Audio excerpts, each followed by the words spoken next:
the question was, what do I think the role of those brothers was? Well, I don't know, and I never want to state with any kind of sureness because the whole nature of what we do is to keep our minds open and keep digging.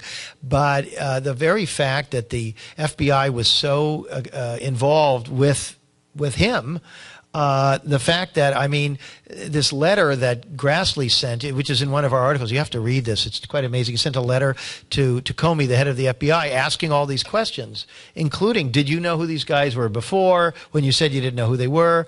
What was the extent of your involvement with them? And he actually says, I think you ought to know, there's a statistic which the New York Times published, that out of 22 potential plots, like where supposedly somebody was thinking of doing something or something was discussed, 22 potential terrorist plots in the United States, 14 of them involved FBI informants.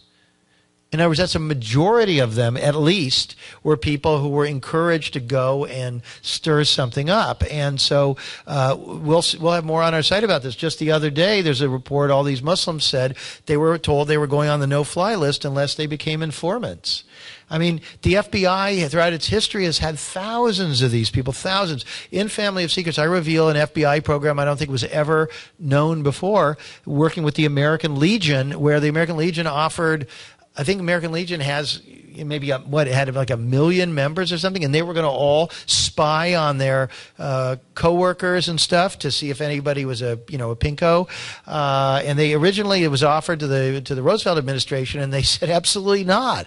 You can't do that. Absolutely not. And then, as far as my research shows, Hoover went ahead and just privatized it and did it. And they did it for 30 or 40 years, collecting information on their neighbors and everybody and giving it to the FBI. So I think that we need to take a hard look at what these agencies really are, if they actually work for us or not. Somebody here was pointing out to me during the break that a very politicized outfit from the beginning. I mean, what they did about black people and gays and Native Americans and every other group you could think of. I mean, it's always been a kind of a shock troops of reaction, very responsive to the interests and needs of corporations. And, I, for one, who covered the fall of Ceausescu and fall of the Berlin Wall and all these other places, I can tell you that, I mean, these kind of state police are of a type.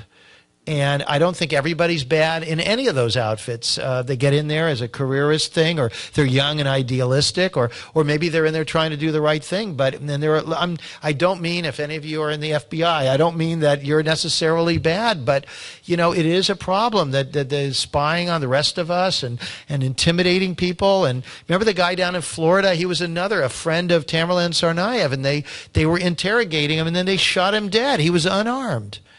Any way you look at that, you have to ask, would he really attack an armed FBI agent? Did he? I mean, it turns out the guy had just had knee surgery. They made it out that he was this, martial arts guy. Well, maybe so, but it was a martial arts guy with knee surgery, And he told his friend he was afraid something bad was going to happen to him that night. And we'll have more on that on the website. In the back there. Right. So the question is, the gentleman is pointing out that in some ways we need less privacy about certain interests, particularly those that are driving things behind the scenes. I totally agree. In fact, if you think about the paradox, all the wrong people are being spied on. We're not doing anything, and they got cameras everywhere, and they're watching what we're doing on the internet, and they use this stuff. You know what's about that? They use stuff like child pornography. They always find something because they've done all their tests, and they know that people will be upset when they when they wanted to get rid of Gaddafi. And you can read on Who What Why. One of our fans, Bill Moyers, was asked, what he likes to read anymore, and he mentioned 2 publications, and one was Who What Why, and he said it was really where he went to find out what was really happening in Libya.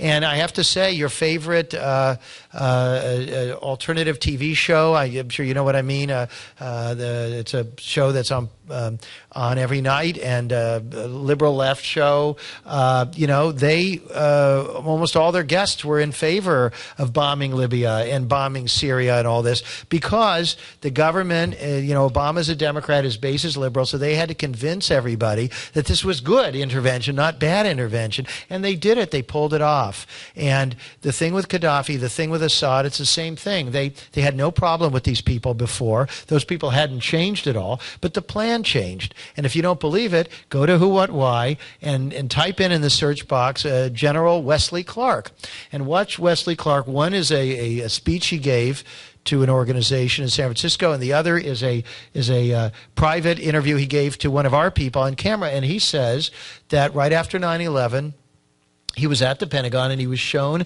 a memo that listed 7 countries that the U.S. planned to invade using 9/11 as an excuse. They've been talking about this stuff, the Project for a New American Century. This goes all the way back to 92.